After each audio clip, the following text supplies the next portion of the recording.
Hi folks, you're with Tassless today at your Pushback channel, and thank you for joining this audio live stream.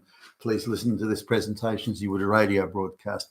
In this essay, I'd like to talk about a phenomenon that I'm sure other people have seen, but how to put it into words or describe it is just a little bit more elusive, but it's effectively human power dynamics and how they're evolving with the globalist sort of society that's being inflicted upon us without our consent. That's neither organic or consensual. But as examples of this, I'll use, say, during President Trump's first term of office, how frequent it was that young women journalists, there's mostly young women, some men too, but mostly young women journalists would talk to the president as if he was a naughty, wayward child, that he was some primary school, junior school kid misbehaving, and they were the teacher, exposing his his wayward views and attitudes and behaviours. So, and I'm thinking now of a journalist who I think was 23 years old and had never had a job, never achieved or accomplished anything. And she was admonishing him, even to the point where scowling at him like a teacher would, that he was just a silly, naughty, wayward child. And this was a 23-year-old journalist. Now, but that wasn't the only. There were numerous other instances, and I think it reflected a greater, sort of a wider shift in not simply power dynamics of human relationships. I mean that, but also idea of respect and deference and just sensible sort of deferring to people who know more than you do, or maybe experts in their field and so on. That's disappearing also at a rate of knots. So if the I don't know, the electrician comes round to my place to do some work, I don't presume I know better or know anywhere near what they do. That's their job. Go ahead and do it. Now, there's no question in my mind that there's some sort of a pissing contest to be had here. There is, just get on and do the job. So I don't have any notions about that. The same when I come across or meet or interact with people who clearly are experts in their field where I am not. I'm not a brain surgeon. I'm not a nuclear physicist. I can't design the rocket that goes into some other solar system. Those are things I can't do. But there are people around who can do that sort of stuff and know much better than I do. So it's not a case of where I'd have and there's no moral dimension to this, where it's, well, where anyone can say, well, what you know or what you're expert in is irrelevant. I'm morally superior to you, and that. But this increasingly is creeping into the discourse of human relationships now. Age used to be a factor. We were taught, certainly when I was a kid, we were taught that age equals experience. If someone's still alive after many decades of living, then they know more than you do. Now, whether they know, a great deal more or they're up to date on the most modern stuff, that's a separate issue. But they know more, and you're meant to give them respect. Now, that respect wasn't necessarily well placed in every single instance. There were still, moronic low IQ people then. So the fact that they'd survived for, decades on government welfare was hardly an advertisement for their capability to manage their own affairs or something like that. But nonetheless, that was the idea. So as a general rule, people who are older than you had accomplished more. Now, similarly, it was there was a merit far more of it wasn't perfect, but there was far more of a merit system then. So if someone had been promoted to in the workplace, been promoted to a certain position, or they were maybe senior teachers and all these sorts of things, form masters or whatever you used to call it back in the day, there was also deference and respect for them because they'd accomplished things in a merit-based system and in the workplace as well. That didn't mean that there weren't people that played the power games. And I remember one of the I think one of the first few jobs that I had, which includes like working in summer holidays, vacation jobs, that sort of thing, while I was still at school. But this boss who looking back, he was a very, very insecure guy and a real dickhead. But he would have been in his 40s at the time, so he automatically earned, again, how I'd been brought up to. I respected him, and as in he'd been around a long time. He was an older guy. He'd have been 20 plus years older than me. And he had this habit of calling you in, and he'd send someone, tell Billy Bob I want to see him. And so he'd send someone. He could have easily have just leaned over the mezzanine floor and said, "Hey, Billy Bob, you got a minute?" He could have easily done that, but instead he sent somebody.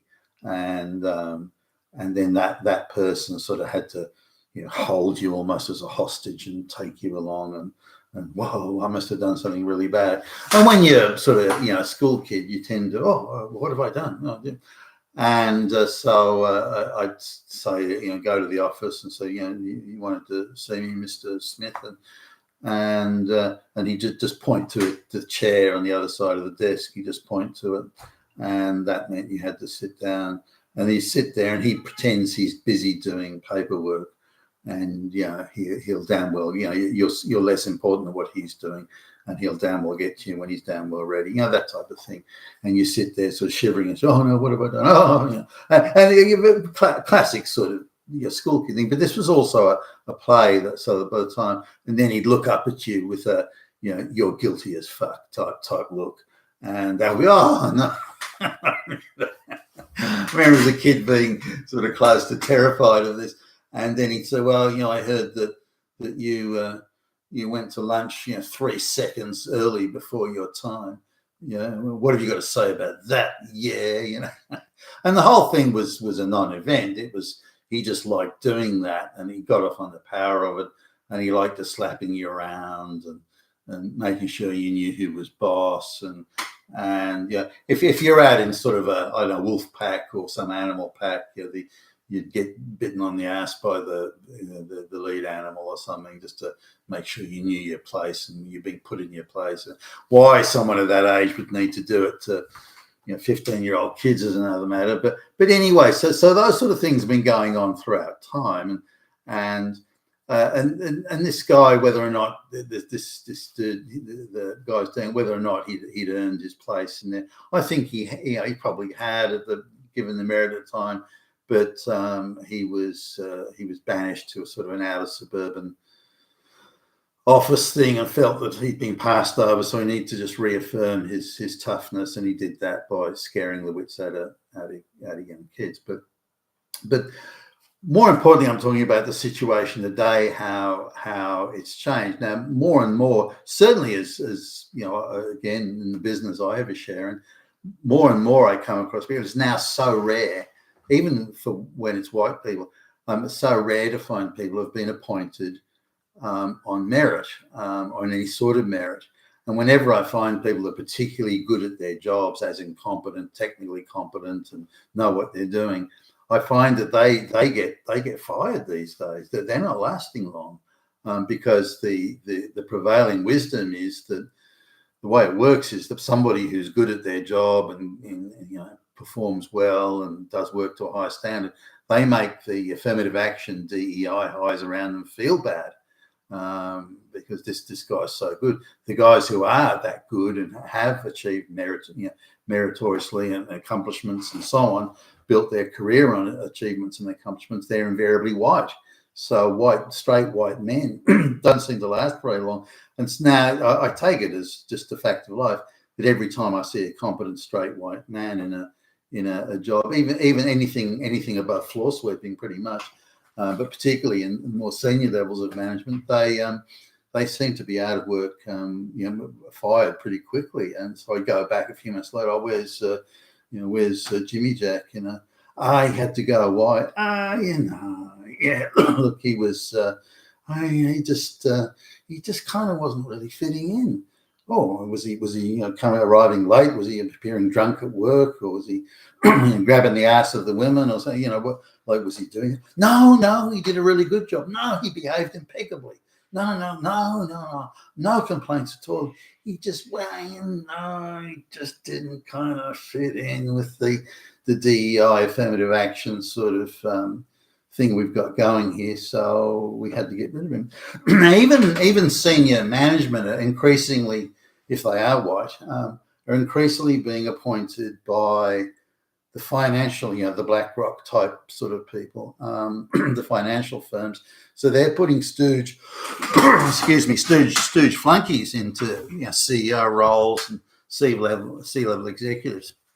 And some of these people are, they're very compliant and agreeable, and they'd rather die than offend anybody. And they're the ones that are specifically selected for these sort of roles. And just certainly the ones I've met, or actually every single one that I've met, has not been, has no accomplishments or achievements. They're being appointed as CEOs or C-level execs only because they are completely compliant to the affirmative action,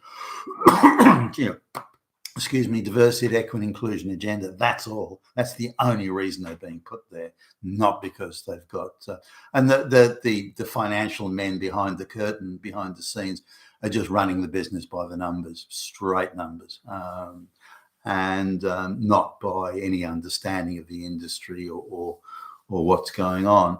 And they're the places, of course, that are shot through with affirmative action folks, hires and diversity hires and so on. And they're inventing large numbers of jobs just so they can, the deputy vice president in support of customer experience support, deputy vice president. And these roles are variably being filled with minorities. And of course, they're invented roles, they aren't jobs that exist. They came back to the material point here. So, and I'll give a few examples, but here's one where we were recently in, this is my colleagues and I in this business I'm involved in, and we were recently in at a client's place. Now we've won all the, the contract's been awarded. We've got a subcontract to do, and this is quite sort of up there IP type work, brain power stuff. We're not, sweeping floors or something. So we done all this with other people there. And we came in and the CEO spotted us. And three of us there, dressed in our sharp suits and so on. And three of us there. Now we're all, I'm 61, but we're all sort of between 48 and I'm the oldest there, 61. So we're all white and males and straight. So the CEO spots us. And I could almost read his face. I want to let these guys know that I'm in charge here, that I'm the boss, and I want to let them know that they're on notice for their possible infringement on moral grounds. You almost read that in his face as he spotted us, and so he waves at me, and as if he was summoning a school child. And as if he was a principal at a junior school, he's summoning a school child. So I looked up, yes, and I want to talk to you guys, but the way he said it and the gesticulation, I want to talk to you guys, as if it was, again, we were, naughty school children. I say, the tone and the manner was now, if I was dealing with, and this is how I do it, if I'm dealing with the CEO or C-level execs in another business, it's to be polite and suitably deferential, not groveling, but suitably. So I'd say something like, excuse me, Billy Bob, regarding the following matter, do you have a moment? Would it be convenient to talk about it now? Can I make an appointment? And this sort of thing. We sent an email about this before. I'd do it that way, so I wouldn't demand or wave them around or hey you, and finger point. I wouldn't even dream of doing that. Now I'm someone who does have a career of accomplishments, so I've got no insecurities about those sorts of things, and or certainly not to the extent that seems like everyone else I meet does. But anyway, I wouldn't dream of treating somebody like that or creating some silly, childish set piece power play or something like that. It wouldn't even enter my head. Now maybe it did when I was a young sort of first was given a supervisory role, way back when, but I wouldn't dream of doing. Even I remember the first time I got it's just again over a summer holidays job, I got a supervisory role. Even then, cheap, silly little set piece power plays didn't occur to me.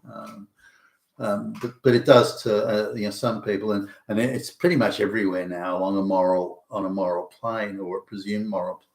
So anyway, the guy demands. So I said, no.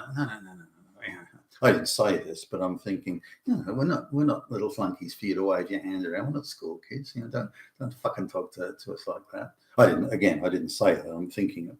So okay, no. Well, no. My colleagues have got things to do, and they've got their work to do. And so, is there something particularly you'd like to talk about? I just want you in here right now. No. I said, so I wasn't rude or anything, but I said, no, they've got things to do, and you haven't given us any notice of this meeting. I mean, if there's something particularly you want to talk about, could you tell us what it is and give us some sort of an agenda, and then we can meet you at an agreed time, a time that works in with the work that we're doing. Clearly didn't like that. He just, for some reason, he expected we'd come running like little children. And I was, no, we're happy to have a meeting with you, but what's it about? Well, why don't you come in here and I'll tell you then? No. If you want to have a meeting, there must be a reason. What is that reason? And didn't like this. So by now he's sort of fidgeting. He's looking around, and he's got this sort of half smile grimace on his face, as if like he's cornered and doesn't know what to do. And so I repeated, like, if we're happy to have a meeting with you, let us know what you'd like to do.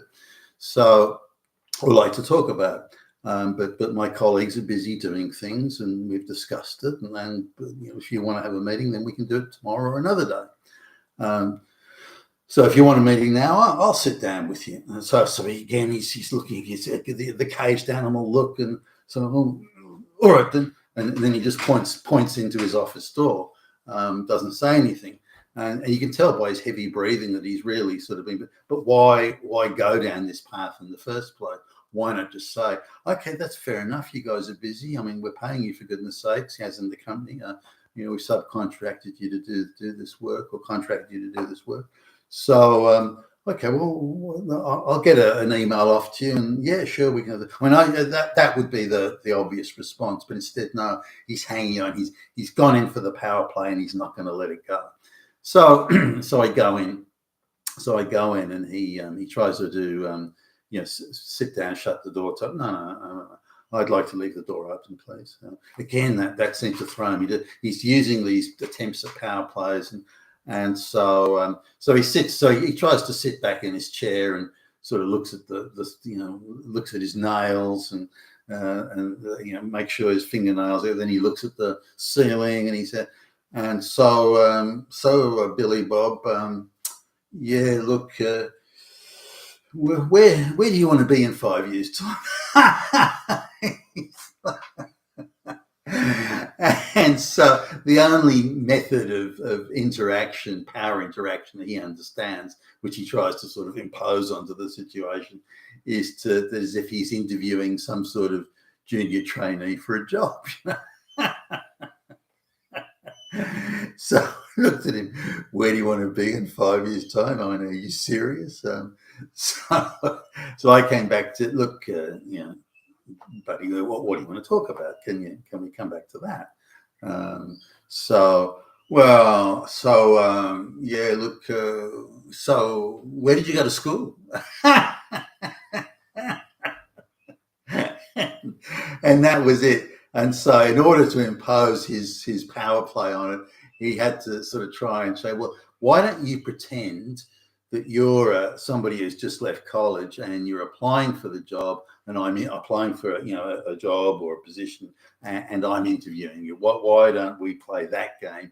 And then I can pretend I'm more powerful, and you can pretend you're. So it's like a children's game where you have to pretend everybody has to pretend, you put on little party hats and run around the room. And so, so anyway, I persisted with I need to know what you want to talk about and why.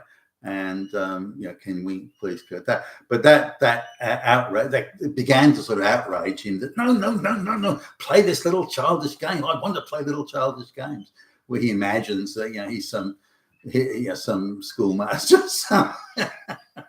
but I wouldn't have. So no, look, put it in writing what it is you want to talk about, and if you can't tell me now, and he couldn't, and I doggedly persisted with. He doggedly persisted with the, where did you go to school?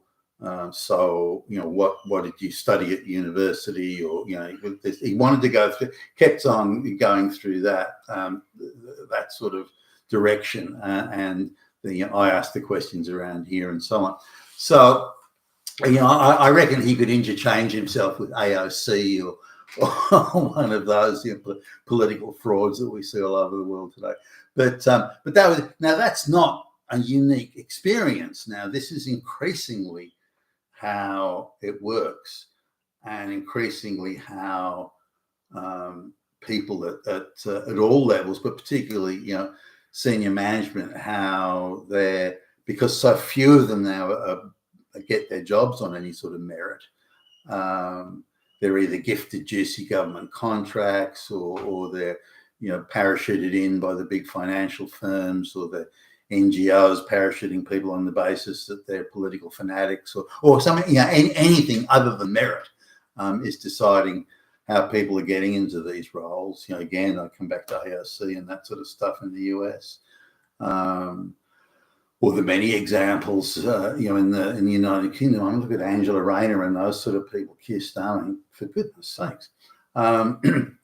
So this seems to be the thing. So my sort of view is that if based on the Trump administration coming in, that merit will begin to play a bigger part in things again. And then when merit is reintroduced into human relationships, it changes the entire dynamic in the same way that when you remove merit, it changes the entire dynamic. I mean, just think about this, that 90% of the college kids running around with college degrees have not earned their degree. 95% plus of minorities have not earned their credential or qualification. 95% plus minorities have not earned their promotion or even getting the job in the workplace. They wouldn't even have those jobs, let alone, as in be hired at all, let alone have any sort of managerial or senior managerial role. So everyone you deal with now, and there's been 25 plus years of this, everyone you deal with now does not have the position based on any form of merit or accomplishment or achievement. They only have the role based on some sort of concept of affirmative action, social equity, diversity, equity, inclusion, and so on. That's how, and this in turn has changed. So the only basis, they can't develop, if you like, a power or respect relationship.